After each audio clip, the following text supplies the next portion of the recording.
because I got cum on the groceries. That's why in my mind, that's what it means. Maybe that's what you were thinking, but... I have a solution for the pandemic, by the way, for COVID. I have it. This is it. We test everybody, first of all. Now, every time we find somebody who has COVID, you kill them. That's it. That's the solution. You won't need another one after that one. That's the final one.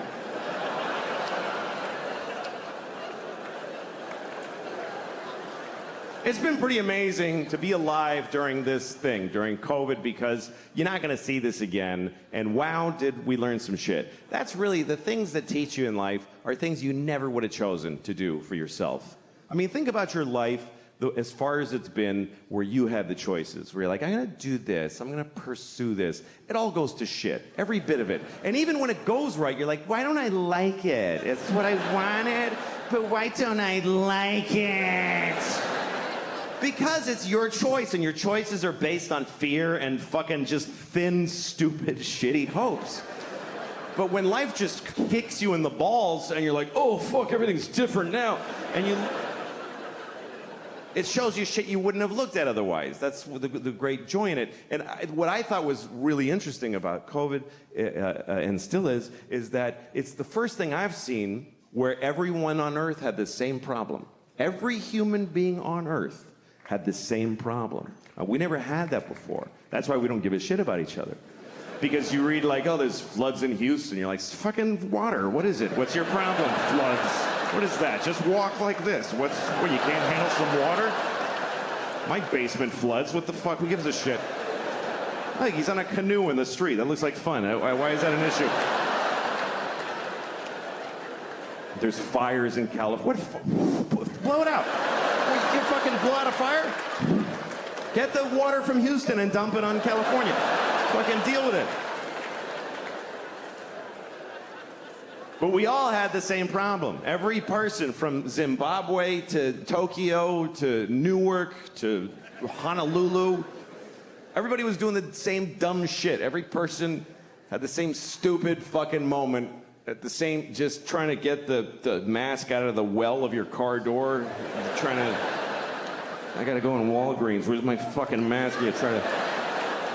It's got pistachio shells in it and pennies. Shit. I'm sure it's still effective.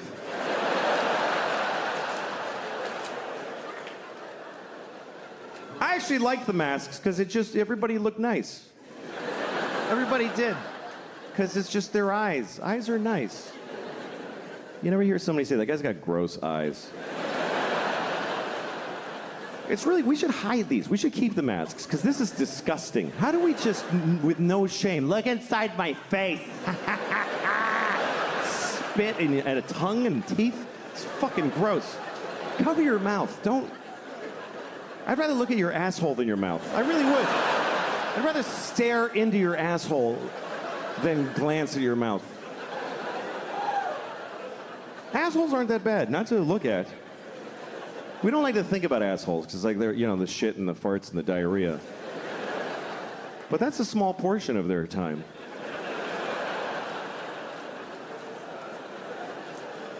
You ever really look at an asshole? You ever really look?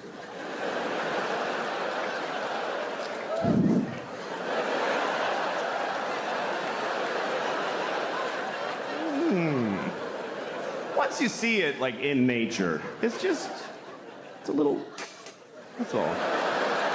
That's your asshole. It's like, you know what it is? It's just an aperture. That's all it is. That's your asshole. It's like a camera shutter. That's all it is. It's like the opening to the James Bond movies. That's what your asshole is.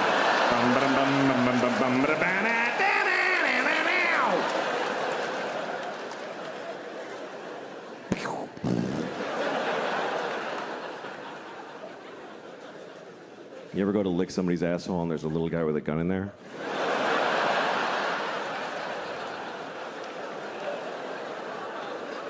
It was bad.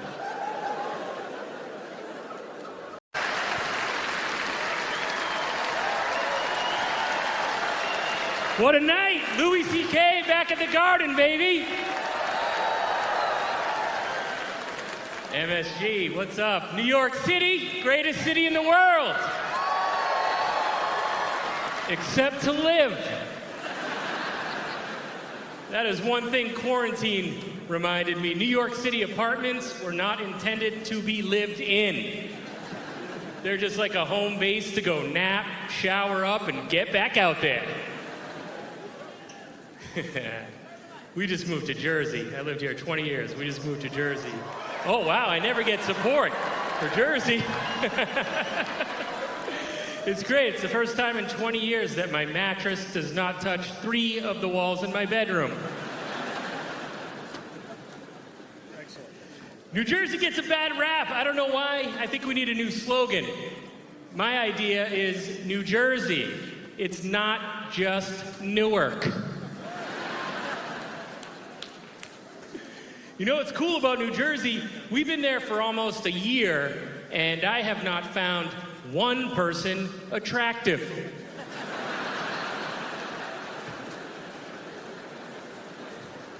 So that's what I tell my friends that still live in New York City. I'm like, find your person here, fall in love here, and then move to Jersey, and you'll never cheat.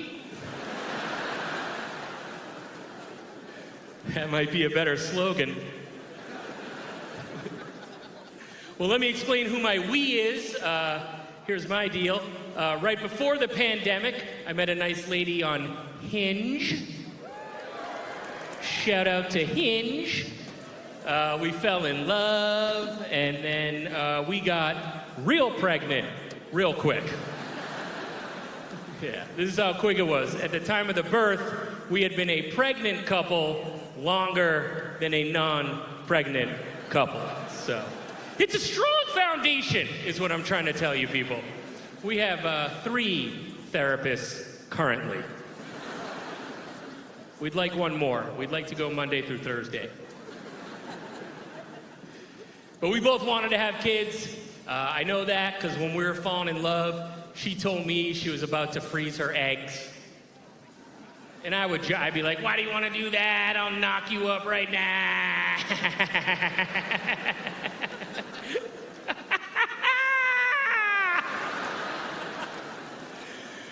I was joking. It's been great, though. I've never lived with a woman before. I had heard about pillows. But I did not realize how intense the pillow game was about to get. There are more pillows in our bedroom right now than have been in all of my bedrooms in my entire life combined. There are pillows that aren't on the bed, yet there's a wait list to get on the bed.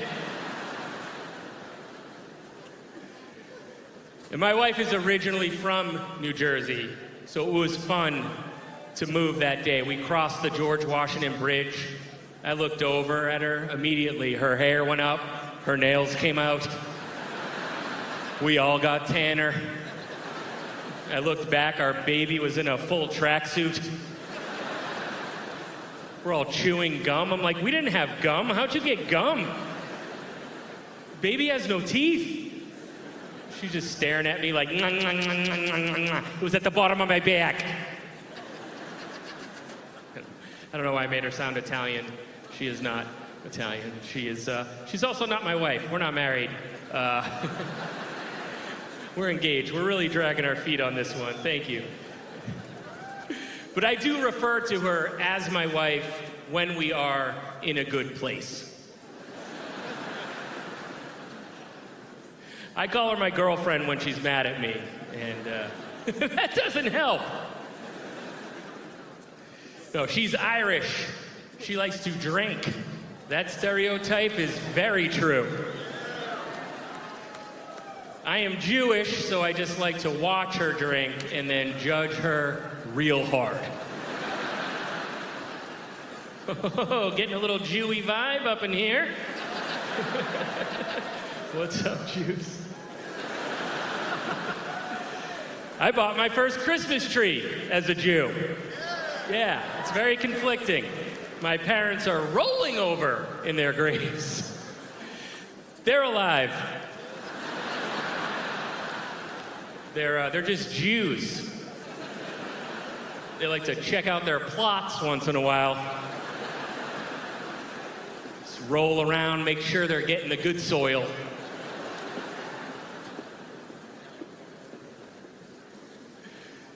I am teaching my wife how to be Jewish. This is absolutely true. Before she met me, she had never returned anything.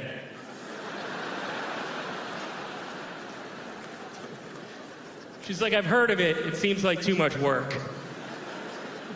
Meanwhile, an art form for my people. We'll go to Dunkin' and they'll give her the wrong coffee. She will throw it in the garbage and then purchase a new one. When I wake up from my seizure, I'm like, what are you doing? Give me that. What'd you get, a medium? You're getting a large now. You want whipped cream, extra shot of espresso? You can pick out a donut, a cruller. We can go off menu if you like. I know what they have in the back. I don't even want a coffee. I'm gonna get a free one out of this. Where's your umbrella? Open that up. It's about to rain pumpkin in here. But this was my favorite. We had chairs to return to Target. And I had never seen her nervous before, all right? She was like sweating. She was rehearsing our story over and over in the car ride. She had like a reference for them to call for some reason. She's like, if it gets weird, I think my sister will back us up. I'm like, I don't know what you think we're about to do. We can just leave the chairs in the car. That's how good I am at this. Where did we get them? Target? I'll return them at Bed Bath & Beyond just for the challenge. I will bring all my coupons. They won't know what hit them. But she's teaching me too. She's teaching me how to be less Jewish, more manly. She approved this jean jacket. When we needed a bed, we went to a store and we bought one. That day, that is unheard of in my world. We went to no other stores. We didn't even call my mother. We just left with a delivery date in the book. Although when she wasn't looking, I found the same bed a little cheaper at another place. I made the first place match that price, so technically I win, even though our main therapist said it's not about winning and losing. I think we can all agree that day I was victorious. It was just that day, trust me. I'm older. I'm 13 years older. Yeah, our age difference can get bat mitzvahed. You thought I was done being Jewy, and then I Jewed you again. Age difference comes up in weird ways, though. We were at a restaurant one night, and she was like, do you know what song this is? I was like,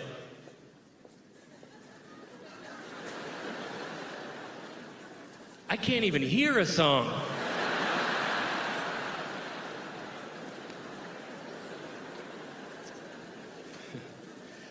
And I know I'm not old, but I feel like I'm too old to be the dad of a baby. Although she just turned 2.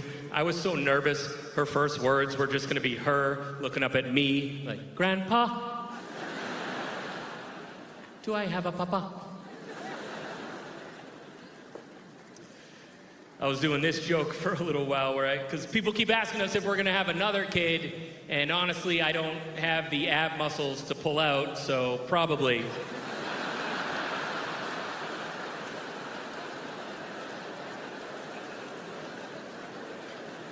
And it is true, I don't. We just had a boy in December.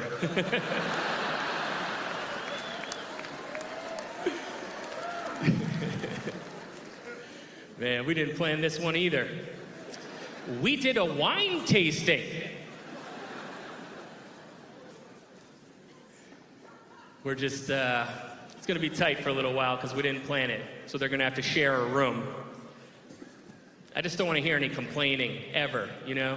Like, Mom, Dad, how come you didn't save money for us for college?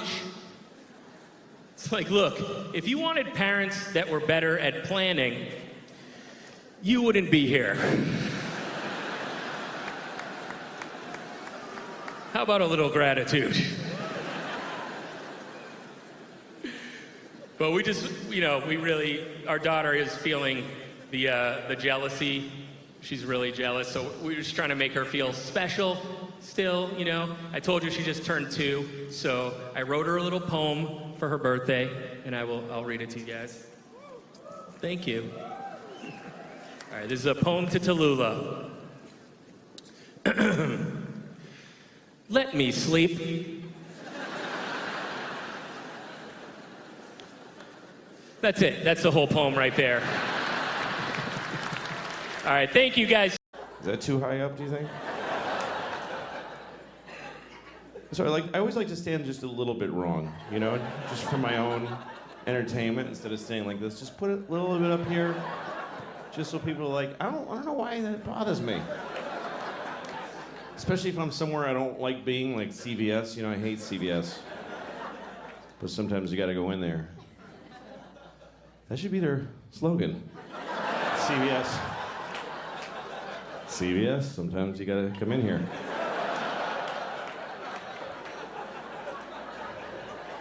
Or else you gotta get your wart Band-Aids. And that stuff for your dry vagina. Dry vagina.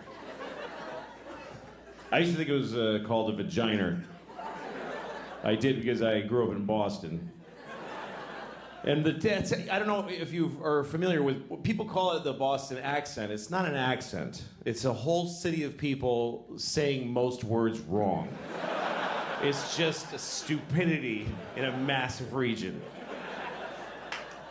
Because my teachers, they teach you to talk like that. I had a teacher named Miss Doherty, but she thought her name was Mrs. Darity.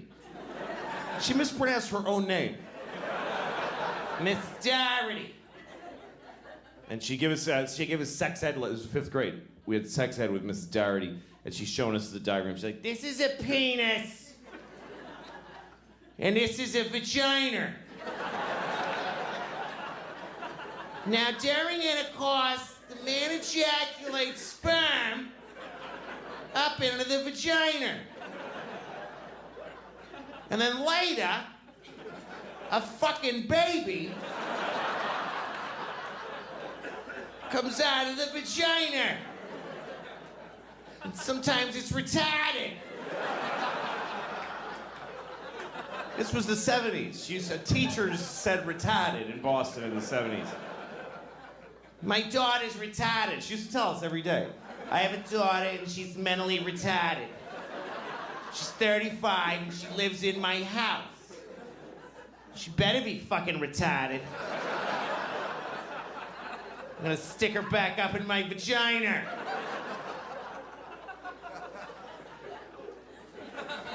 So I thought it was called a vagina until I was like 25. And I remember thinking it was like it's a vagina. It's like a thing that vagines, Like you use it to vagina. I gotta vagina my driveway. I don't know, just gotta vagina this new table I just made. That would make a nice table. Like you make a new table and then you take the 80 grit paper and you sand it, and then 120, and then you go, "All right, honey, get up there," and she just. It's like old, like one of those Danish tables, or like a, nice old Italian table. "This table is very smooth because my wife have a very juicy boozy, and she vagina the table. And my family, we do this for generations, and we vagina."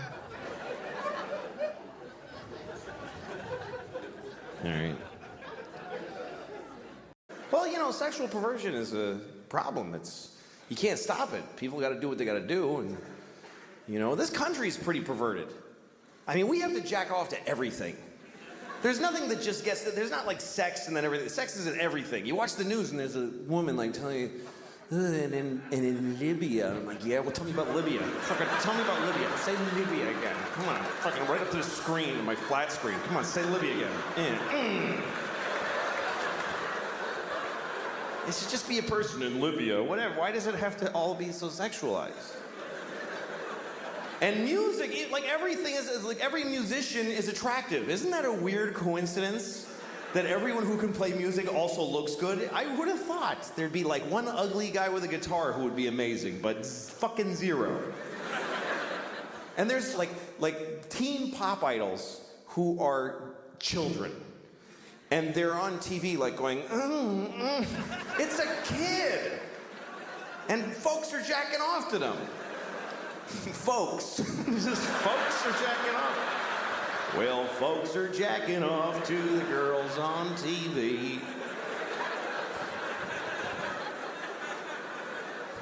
Some of them are really young. I can't think I don't know their names. I don't have that knowledge anymore. I'm too old.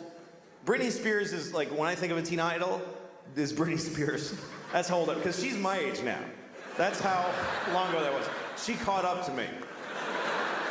When I was 35, she was 18, and now we're both 44 years old. So that's how little I know about who these people are.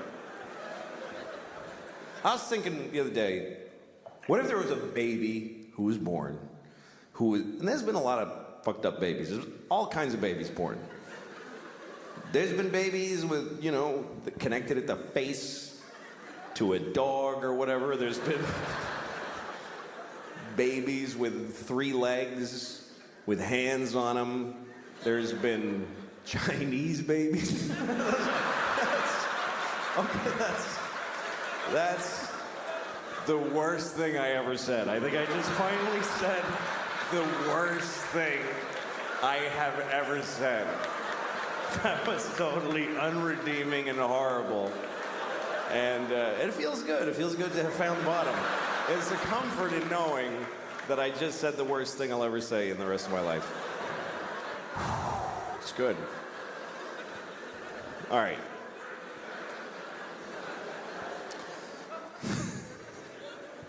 Yeah, I'm not a good guy. I am not. I wish I was a good guy. I was on the subway in New York. This isn't another sex story. This is a traveling story. Are you ready? So I'm on the subway, and I'm standing there. I wasn't holding anything. I just like to stand like this. I'm standing there. I walk around the city like this. Hi. So I'm standing there, and from behind me over here, I hear this. I hear, and I was like, ooh, okay. This is a crazy person. I mean, it's not a big surprise in New York. Then I heard it again. I was like, all right, I want to see the crazy person. Just want to take a look. So I look over, and it's not what I expected. It wasn't a big homeless guy with 2 sets of headphones that don't work or anything like that. It was a young woman. She looked like she was about 21. She's standing there. She's very kind of nice, properly dressed. She was very like Michigan-y or something. Very suburban-y, Michigan-y kind of thing. And she's standing there with a ponytail. And then all of a sudden she starts going like this. She goes, la la la la la la la. La la la la la la la. And I realized, oh, she's like a student, like a singing music student. And she's doing her vocal exercises on the subway. You know what? It wasn't charming or nice. It was arrogant and rude. Because she just had this look like, I'm so cool because I'm studying music in New York City. And I just do my thing right on the subway every day. La la la la la la la, everybody. La la la la la la la, tired nurse who just did a 14-hour shift.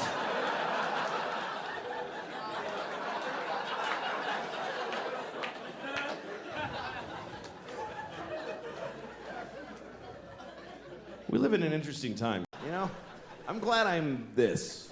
This is a pretty good deal when you consider the alternatives.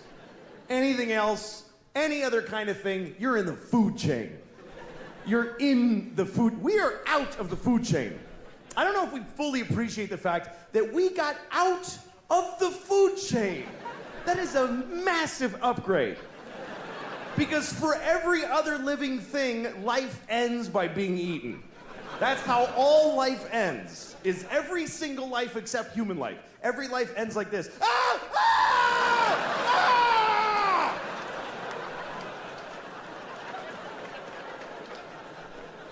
We're the only ones that get to just die old in a bed. Just, I love you. Bye.